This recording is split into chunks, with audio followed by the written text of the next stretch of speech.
abalina obuvunaanyizibwa okukuuma n'ebyaffe ebitongole bya gavumenti bya poliisi n'amagye nammwe bannaffe mukuuma amateeka mukuuma obuntubulamu.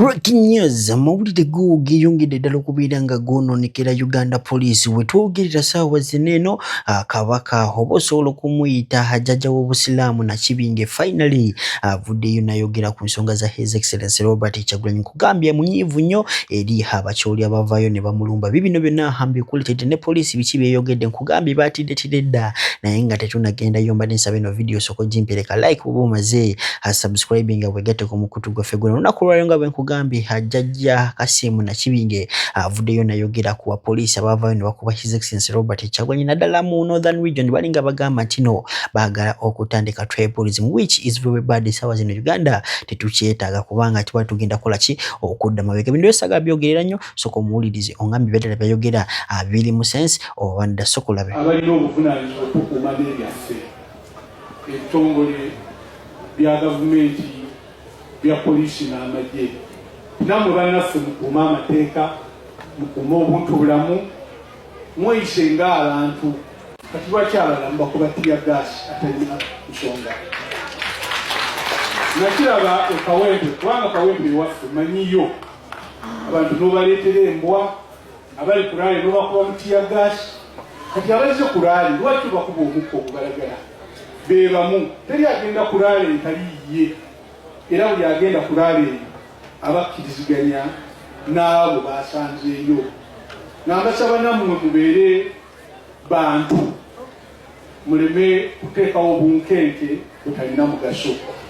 Emyezi ebiri egisoose tubadde era mu kulonda naye nga bintu bitambula bulungi era abamu nga tetumanyi nakumanya nti waliwo ekigenda mu maaso naye ebbanga wano abeera bavuganya zino entebe nene bayingidde wano waffe Buganda wano ate ttabu netandika okujja. Tubasaba busabi bannaffe mubeere bakkakkamu bino bijja ne bigenda mu nnaku 3 agajja bizinillah tujja kuba twogera kirala kati tuleme nnyo kuteekawo obunkenke butalina mugaso tuleme kutawaanya bantu nadde ndowooza nti oba abaawano bokka be balina ekizibu nendowooza nti bano bannaffe abapoliisi gye mukoma okunyigiriza abantu ne bakuba omukka ne muba abakambwe gye bali awatali nsonga mwonoona kibiina ekiri mu buyinza ekikaagala mweddeko omuntu osinga ensonga akkirize agaane nkyogeko bulijjo tosobola kukaka muntu kwagala kyatayagala tosobola kukaka muntu kukyawa kyayagala osimba busimba ensonga bwabakkiriza nakkiriza. Ffenna bannayuganda abasinga tulina eddiini zetusoma naddala abasiraamu mukitegeera tubagambye omusiraamu alina okusaala eswala 5 buli lunaku era amanyi nti tteeka lya Allah naye baaziina n'agaana okusaala oyo muntu agaana ate ono omukola ki n'agaana insha Allah n'olunaku ne luddaku n'atasaala.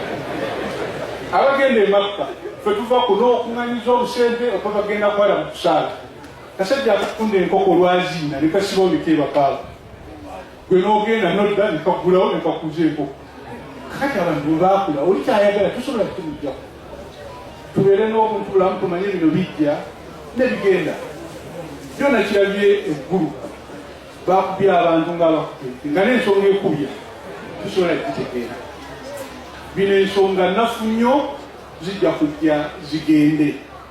Kyetusaba abantu n'ab'ebyokwerinda okukuuma mirembe kuba abantu mukuuma amateeka muteekese amateeka mu nkola nga temuli mukwawula ono oba oli tusobole kino kiyitamu eggwanga lyaffe ligende mu maaso. N'ebigambo ebyo njagala nnyo munna okubaagaliza okulonda okulungi.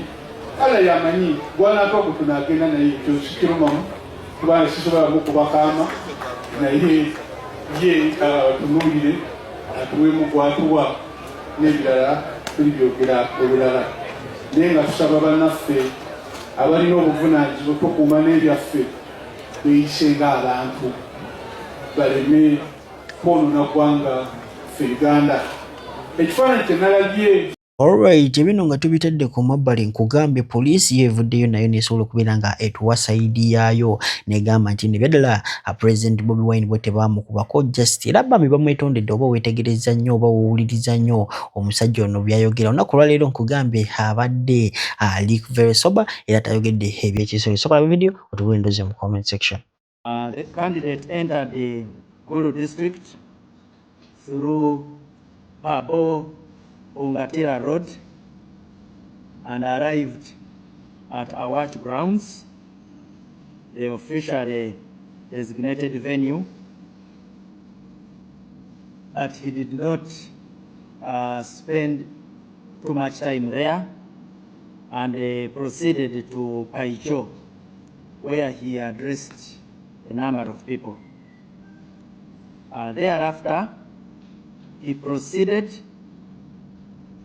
to Gulu City through Chitugum Road, where he had a disagreement with our security teams regarding the campaign route leading to a standoff. Reports of the altercation were received. There are videos circulating of caning of civilians during the event or during the encounter that have been observed. These actions are regrettable, undesirable, and unfortunate. Following the standoff, Honorable Chagulanyi walked on foot along Gulu Kampala Highway towards the Central Business District, escorted by police and UPDF officers, together with his supporters, to Awere grounds, the approved venue for his rally. Finally, the rally proceeded. The police reiterates the call to all candidates and their supporters to exercise calm, avoid inflammatory statements, and cooperate with security and other stakeholders to ensure peaceful campaign activities. At the same time, our security personnel are reminded to always exercise their powers within lawful and acceptable limits. Any actions found to be inconsistent with agreed standards of behavior would be investigated and appropriate action should be taken against any officer found responsible. When communication and cooperation break down, we risk losing the peace and mutual respect that all of us deserve. We therefore appeal to all stakeholders to uphold dialogue, restraint, and peaceful engagement throughout the electoral process.